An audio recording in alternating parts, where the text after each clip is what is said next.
मयूहाङ्गुरी सङ्गशाराम् कृत्वा वक्त्रारविन्दे सुमधुरविकसद्रागमुपाव्यमानैः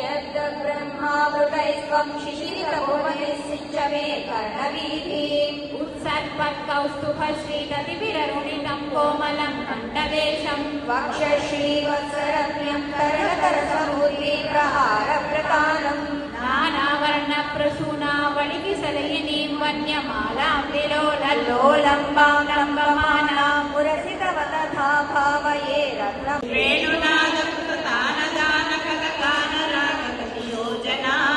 लोभनीय मृदुपादपादकृतताळमेलनमनोहरम् पाणिसङ्गणितकङ्कणञ्च मूलं सलम्बितकराम्बुजम् श्रोणिबिम्बचलदम्बरम् भजतरासकेलिरसडम्बरम् श्रद्धया विरचितानुगानकृततारतारमधुरस्वरे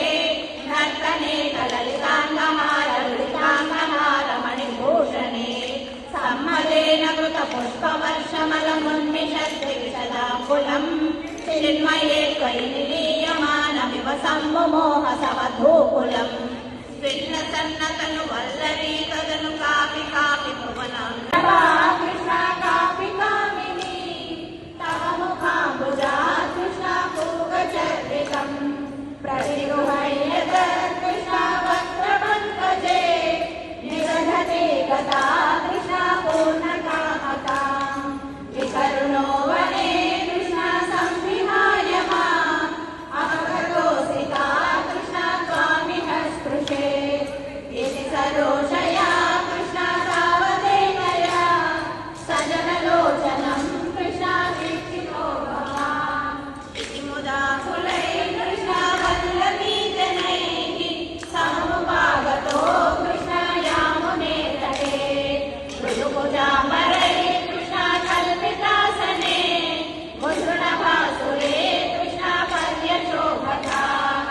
कतिविधा कृपा कृष्णा केति सर्वतो धृतदयोदया कृष्णा केचिदाश्रिते कतिविधीदृशा कृष्णा मातृषेष्वपि विघ्नितो भवान् कृष्णा वल्लभीजनैः अयि कुमारि मधुजनैः कृष्णा शाकमालमन् कलितकौतुको कृष्णा नासते जने धरुपुरीपते कृष्णा पाहि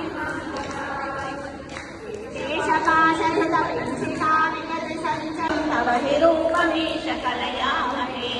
तावदेव कृतमण्डने कलितकञ्जुलीककुजमण्डले कण्डलोलमणिकुण्डले युवतिमण्डले परिमण्डले अन्तरा सकलसुन्दरी युगलबिन्दिरारमणसञ्चरन्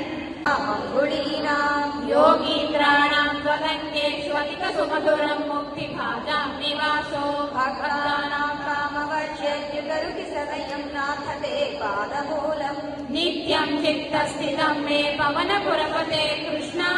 कारुण्यसिन्धो कृत्वा निःशेषतापान् प्रदिशतु परमानन्दसन्दोहलक्ष्मी नित्यं चित्तस्थितं मे पवनपुरपते कृष्णा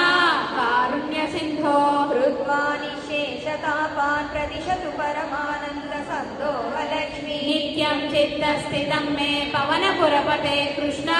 कारुण्यसिन्धो कृत्वा निःशेषतापान् प्रदिशतु परमानन्दसन्दोहलक्ष्मी अज्ञात्वा ते महत्त्वं यदिह निगदितम्